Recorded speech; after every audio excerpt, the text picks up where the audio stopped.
Hey YouTube, thought I'd make a quick video about how to make your own plastic climbing holds. I got a few here.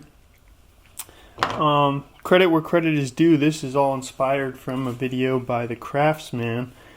He showed me a technique where you can use silicone to make a mold, which you then can inject plastic into. Super sweet, really easy way, and much cheaper than having a mold machined out of metal. So a custom mold machined out of metal would probably cost you like north of $100, if not more. This right here, this kit, which I used to make this mold right here, cost me $25 on Amazon. So significantly cheaper, and as you can see, it's pretty good accuracy. This one's probably one of my better ones. Let me see if I can get it to focus here. It picked up a lot of nice detail.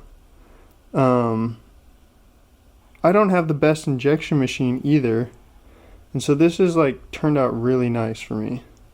And again, repeatable.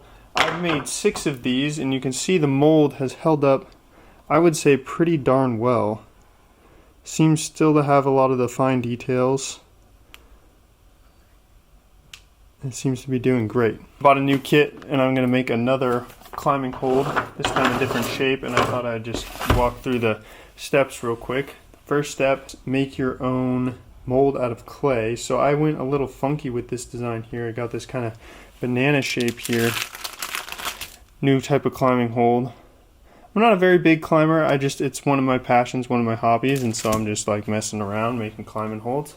Anyway, and then I got this box here that I'm going to put the mold in. And so you can see that the bottom is filled with clay. That's just because I knew from my previous pour of this silicone that I don't have enough to fill this box unless I fill the bottom with a little bit of clay. So basically you pop it in there and then you pour your silicone in. Notice that I added like kind of these bumps in here, these balls. I saw the craftsman do this, and I'll link his video in the description. I don't think he really explained why he did this. My guess is it just takes up more space in the mold so that there's less silicone that you have to pour in there.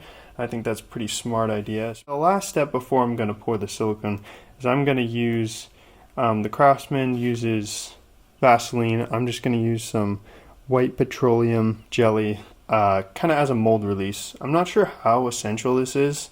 You could probably get away without it, but I would like my part to go as planned, so I'm going to take the extra step, put this on, make sure it really works out and comes out of the mold really easily.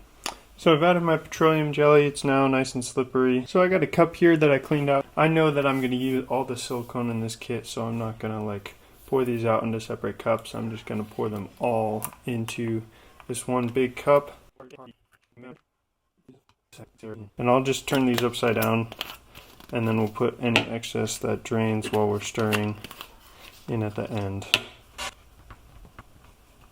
Alright, so I mixed that really well together. All the excess that I got collected from turning those bottles upside down, I got it right back here in my big little cup. I'm gonna pour it into the mold. It just says to pour slowly.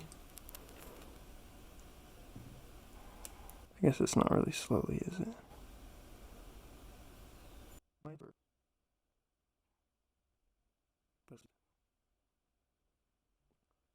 That's looking pretty close to full. Let's see if we can get any more in there. Okay, so I made just a little clay barrier just so that silicone doesn't expand too much more. And the craftsman also did this. I'm not sure how necessary it is, but I'm just going to put a little lid on this guy. I don't think that has anything to do with the curing process. For me, it's just I don't want dust falling in there really.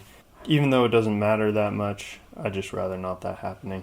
Anyway, it says it's usually cured in about 6 hours, but not to use the mold for 24, so I just let it sit for 24 and don't touch it until then. So I just recorded these clips after the fact.